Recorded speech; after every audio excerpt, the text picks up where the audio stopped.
fans, welcome back to the Irish Hotspur with your boy Dave, fresh off a forest walk today in my pursuit to lose the pounds. I hope you're all enjoying your Sunday. Also 9 days away until the preseason kicks off. Down under Ange Postecoglou. You couldn't write it. Absolutely magnificent. It's going to be exciting against the bubble enthusiast wet spam, I would say, and I cannot wait. Excitement is in the air. Now, there was a report put out a couple of days ago by the Evening Standard with 8 names on it, suggesting that they were going to lead a mass exodus out of Tottenham Hotspur this summer. But there was one name that I think, that wasn't on it actually, that I think maybe might get a second chance, more so because he's sort of been unlucky at Tottenham over the last 3 years rather than bad performances. But before we do get into talking about all of that juicy sort of stuff, guys, please smash that like button. Let's aim for over 300 today. You're doing a great job on that for us. Really does help us out. But also, make sure, most importantly, you get your thoughts on today's subject in the comment section so we can then have a broader discussion on it after. And also, if you are new to the channel, welcome and follow 10,500 Spurs fans, passionate, loyal Spurs fans, may I say, and smash that subscribe. On the list that I was referring to, you had Hugo Lloris. Interestingly enough, today there were reports linking him with interest from PSG, so it'll be interesting to see there is, and that Daniel Levy does want a fee. But other names on that report were Perisic, Sanchez, Højbjerg, Roden, Session, Reguilon, and Celso. Now, I'm not here to talk about any of them today, but there were 2 names left on it that sort of, or left off that list, that did become of interest to Spurs fans. Now, one was Ndombele, and we have all seen the sort of reports since saying that maybe Ange Postecoglou wants to give him another chance. But there's another name that was left off that list that I don't really see anybody talking about, and I can understand why. Seems to be a bit like the forgotten man at Tottenham Hotspur, and that is JAPHET manhandler Tanganga. Now, before I get into why I think Tanganga might or deserves a second chance if we are giving him out, I want to sort of go into the reports over the last couple of weeks that have sort of stagnated and we haven't really seen any progress on it. And that were the reports on Van de Ven and Tapsoba. Now, we would all love sort of 3 centre-backs in at Tottenham, but I'll be honest, I'm starting to be resigned to the fact that I think we're only going to sign 2, and I think one of them will end up being Clement Lenglet from Barcelona.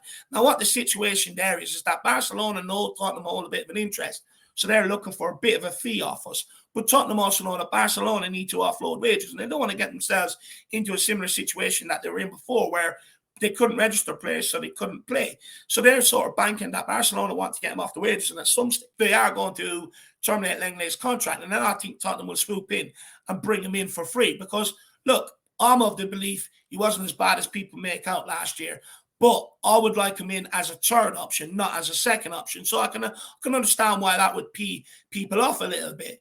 But on to the reports that we have to decide whether we want Van de Ven or Tapsoba. Now, I reckon Tapsoba is the first choice centre-back that we are after. However, there was reports a few weeks ago suggesting the fee would be 25 million, which was never going to be the case. I called bullshit on it because he had 3 years left on his contract, and he's one of the most highly rated centre-backs around Europe that is destined for a big move. Now, for me, I think Leverkusen are probably up around 60, 70 million. I think Tottenham are trying to get around 40, 50 million, which is in around what they paid for Romero. But if they don't get that down, I think they will then go and take the option to sign Van de Ven for 30 million. Now, I'm with you guys. I don't understand why we can't have both, especially since season ticket prices went up, right? Surely that means the quality of players that we want to see, or that we should expect a better quality of player on the pitch and a product as well.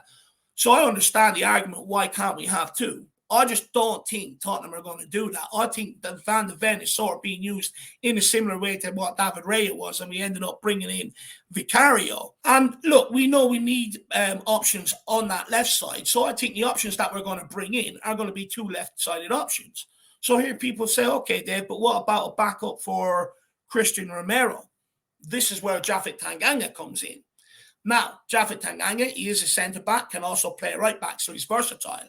He's homegrown, he's come through the academy, so that suits Tottenham in that regard. Plus, although not as good as Romero on the ball, there are similarities in the way they defend. If you go and look at Tanganga, what he said before about defending, he's aggressive, he likes to be proactive, he likes to get up behind them rather than let them get turned and play passes because he knows the quality of the players he's up against. So for me, I wouldn't write it off that JAPHET Tanganga gets an opportunity in behind Christian Romero as our backup sort of centre-back. But also, the reason why I think if anybody does deserve that opportunity, the reason why I think it should be JAPHET, Manhandler, Tanganga is because, look, last summer he got a raw deal at this club. I don't know how many Spurs fans have seen it, but Sky Sports did sort of a docu-series on the whole summer transfer window, and JAPHET Tanganga was one of their feature players on it, and they followed for the whole summer. And JAPHET Tanganga was basically sort of told that he was surplus to requirements, and he was pushing for a move out the door. And Tottenham were saying, okay, you can go. He had a loan move lined up to AC Milan, but providing we get in another centre-back. Now, we didn't end up doing that, so we kept JAPHET Tanganga here. Came around again in the following January, still kept hold of him. Now, is that because Dyer was injured last January, like they said? Is that why they kept him around? However, he just wasn't used. I think he made 7 appearances across the whole campaign. Even the Carabao Cup game on the bench, didn't even get off it. And someone like JAPHET Tanganga has sort of just been unfortunate. Wondering when Antonio Conte first came in here, JAPHET Tanganga, there was a period, I think he started 5 games on the bounce and then ended up getting an injury, and he was out for the rest of the season. And that seems to be the course of JAPHET Tanganga's career. However, last season, he didn't really suffer any injury at all. But because he was out for so long, and because of what others were done temporarily in that position, the likes of Dyer, Davies, some people would say Sanchez, but off the back of the season before last, people were raving about Sanchez. He had a couple of good games. And then also we brought in Clement Lenglet. So JAPHET Tanganga just found himself further down the pecking order with no opportunity. So he's been unlucky in that regard. And what's actually held him back at Tottenham is not actually his performances. It's just the list of injuries that this guy has had over his 36 months since making that incredible debut against Liverpool under Jose. He's had back injuries, thigh injuries, shoulder injuries, knee problems. He's just been unlucky, absolutely unlucky. And I think because of that, if he has his injury problems are behind him and he's fit, which last season, if you go off, didn't really get injured at all. Why can't we give this kid another chance? The kid that broke into this Tottenham side was absolutely unbelievable. It was what we wanted, someone who got stuck in, someone who could defend. Also against Man City in the first game of the season out at right back under Nuno. He pocketed Jack Grealish and some other little twat. I can't remember who he is. But he had an absolute beast of performance. So we do know that there is a player in there. But his career has been curtailed by injuries. So it'll be very, very interesting to see if maybe JAPHET Tanganga wants to stay around, because we did hear rumors that, or suggestions or reports even, that, those who want to sort of stay around and fight for their place, there's an opportunity there for them. And maybe Tanganga is one of them that he sees Ange Postecoglou, as a fresh opportunity to show someone what he's all about. And I think maybe he wants to take that. And the fact that he's can double up at right back and centre back, and the fact that he's sort of similar in terms of defending to Romero, I think it's a very, very interesting choice and a very, very interesting option. Look, I'm with you guys that I do want 3 centre backs in here, two that can play on the left, and 1 decent backup to Romero. However, if I know Tottenham Hotspur, I don't see it happening. Regardless of what I want, I do not see it happening. And therefore, I think you might have to look at one of what's currently in the club. And if anyone deserves it, it's definitely JAPHET Tanganga over Eric Dyer, in my opinion.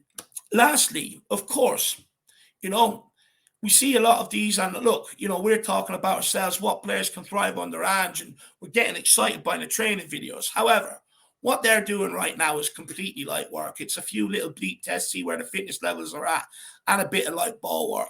The serious work is going to start back on the 12th when all the internationals are back and the quality sort of ups, the training intensity will up, and then we'll see who really is here, who's the real deal and who can fit into Ange's plans and who is just way off it. We'll know by the training videos, but Ange will also, or reports will also be put out, on what sort of Ange Postecoglou is looking for. So that's what I'm here to discuss today, guys. Please let me know what your thoughts are on that video. Let me know, do you think Tanganga deserves a chance, or should we just ship him out? Am I being too sentimental? Or do you understand my point? And do you think that knowing Tottenham, if we only do bring in 2 centre-backs, and it looks like they're going to be for the left side, is Tanganga the right man to maybe have around as a backup to Romero if he can stay fit and them injury problems are below? Enjoy the rest of your Sunday evening. Smash that like button. I'll be back here tomorrow with Jacko for a fan show. As always, come on, you Spurs. In the mighty Ange Postecoglou, we trust, baby. Let's go.